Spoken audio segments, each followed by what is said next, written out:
Hi, my name is Marina, and I'm a river scientist with the City of Santa Cruz Water Department.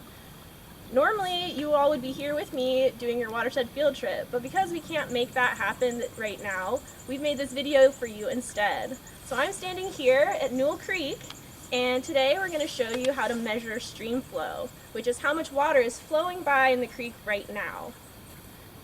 So before we start with our measurement, let's first think about why it's important to measure stream flow.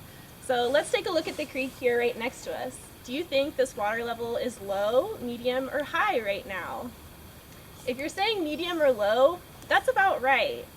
So the stream flow is changing all the time, and at different seasons is at different levels. So let's think about, what do you think it would be like a few months ago in the middle of winter when there's lots of rain and storms happening? Do you think it would be low, medium, or high? It's right, it would probably be high, and it could actually be high up above my head right now, right after a really big storm. But what about in another season like summer? Do you think that would be low, medium, or high? And it would be low, much lower in fact, even than what we're seeing here right now. And if we're in the middle of a drought, that flow could be so low that it's almost zero, and then sometimes some of these creeks could even dry up. So it's important that we come out and monitor how much water is in the stream. And another reason why is that we need water. So you probably are drinking water every day, using water for a lot of things. And for the city of Santa Cruz, we get all of our water from streams just like Newell Creek. So the city of Santa Cruz provides 6 to 9 million gallons of water per day, all of it sourced from streams like Newell Creek. And so it's important for us to keep track of how much water we're using, and what other things might be using water from the creek. Things like fish that live in the creek, what about bugs that live in the creek, and even other animals like birds and deer that are nearby and also need to drink the water from the creek. So it's important for us to monitor flow to make sure that all of us are happy and have enough water to use in the creek, not just people and not just the animals. So that's why we come out and we measure flow all the time. So when we come out to measure flow, we have a lot of different methods, and it depends on how much flow is in the creek right now and how safe it is to walk in. Alright, so now that we're ready to do our float test, let me tell you exactly what that is. So basically what a float test is we're going to measure how long it takes for a floating item, which today is an orange. How long does that take to go from the beginning to the end? And I'm going to use our stopwatch to time it. And so now we're ready to go. The first thing as scientists that we always do before we take our measurement is set up our data sheet. So for you, that's a river journal. So go open up your river journal and we'll walk you through it. Alright, so you should have either a paper or online version of a river journal. And on page 6 is where we are measuring stream flow. So it should look kind of similar to what I have here on the whiteboard. I tried to make it look almost the same. And so, like we've been talking about, today we're measuring stream flow. And the equation for calculating stream flow is area times velocity. So let's go over real quick all the different numbers we're going to find out today. But first, what we always do is we write down the date. So today's date of our measurement is May 11th. The time is 2:38 p.m. Our location is Newell Creek, and our observers are Marina and Randy. So there, I'm going to put an M and an R. But if you want to, you can put your name in there because you're kind of observing with us today.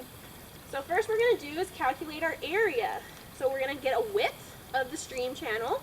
We're going to get a couple depths of how deep the water is. And then we're going to have our width times depth equals area.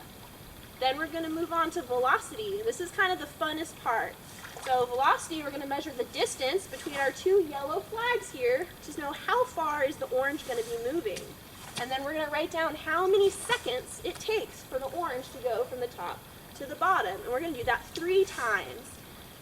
Then at the end of that, we can use our distance divided by our time to figure out velocity. So once we've done our area and velocity, we can calculate our area times velocity equals flow. And the units that flow is talked about, is done in, is called cubic feet per second. So that's kind of hard to think about sometimes, but a good way to imagine it is if you had 2 basketballs. 1 cubic foot per second is like 2 basketballs full of water, made of water, flowing by each second. So try to think about that while we're calculating flow. Okay, now we're ready to start our measurements. So we got started first, and just to speed things up a little bit, we started by measuring the width of our channel, which you can see that yellow tape there. And so we measured our width to be 12 feet. And Randy here put it up on our board already for us. Next, we measured the length of our transect here from one flag to the other. So you can see the white tape along there all the way to the top. We measured that to be 16 feet.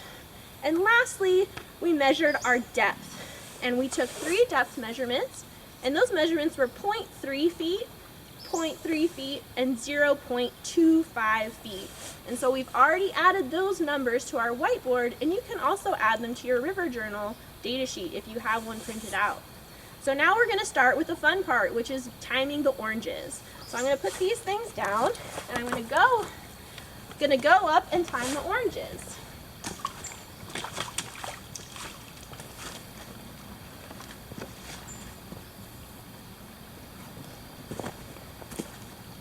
Alright, I've got my stopwatch ready. I'm going to hit start when the orange goes in the water, and I'm going to hit stop when it passes through on the other side. Ready? 3, 2, 1, go!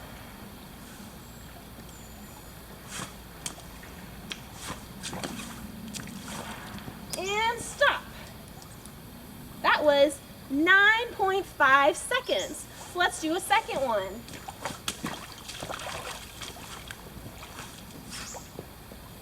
3, 2, 1, go.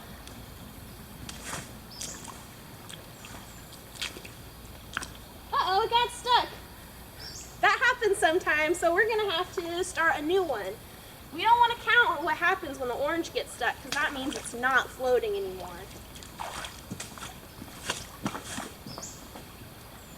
Alright, let's try again. Number 2. 3, 2, 1, go!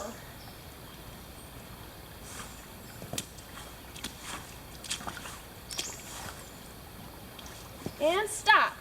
That one was 9.0 seconds. So now we're going to do one more try to get our third time.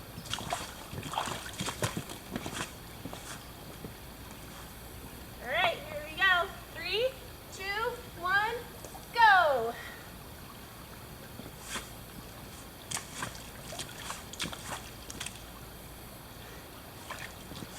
And stop. That one was 10 seconds. So now we've got 3 times, and we can get an average of that.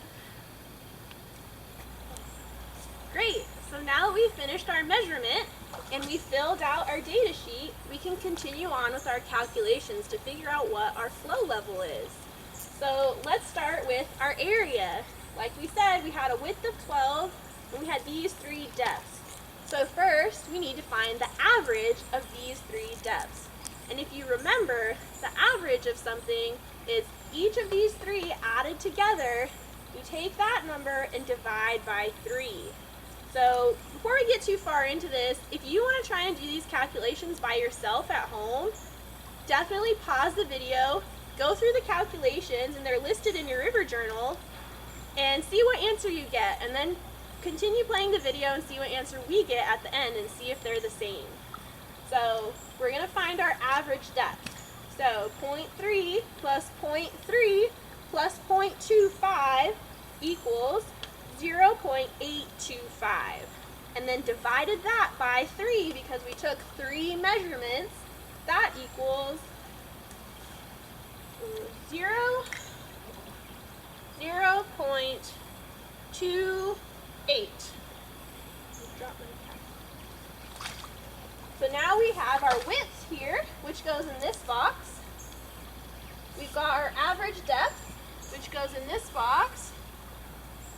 We multiply width times depth to get our area. And so our area today is 3.39. And this is in feet squared because we have a measurement of feet in for our width. a measurement of feet for our depth, and feet times feet is feet squared. So now we have our blue area box, so we can fill that in here on our bottom equation. Now, moving over to velocity, we found we had a distance of 16 feet between our start and end point. Then we took 3 times, 9.5 seconds, 9 seconds, and 10 seconds. So when we add those 3 together, then divide by 3, we get a average time of 9.5 seconds. So now we can take our distance from up here and goes into this box. We've got our average time, 9.5 goes in this box. And then we take 16 divided by 9.5 to get our velocity, which will be feet per second. And so if you do that calculation, you should get 1.68. So now we're really close to getting our final number here. So we take our velocity measurement, add it into this box here,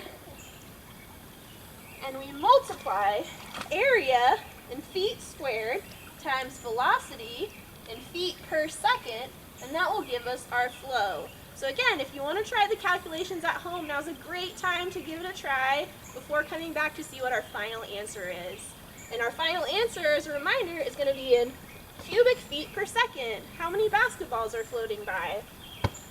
So, if we do our calculation here, 3.39 times 1.68, we get an approximate flow of 5.7. Great job, everybody. So now we know approximately how much flow is going through Newell Creek right now. All right, everyone, great job. We've measured our stream flow. Now, I do want to point out that this method of measuring stream flow is one of a lot of different methods. And this one is usually used more as an approximation, just based on how we are taking the flow. So if you notice, we measured in the fastest part that's moving, and there's some water moving really slowly on the other side that we didn't measure. So our number that we calculated might not be exactly true to what's actually flowing through the stream right now. And you know, that's a normal thing that happens sometimes when we're out collecting data. The last thing I wanted to say is, you know, why was it important that we take this measurement?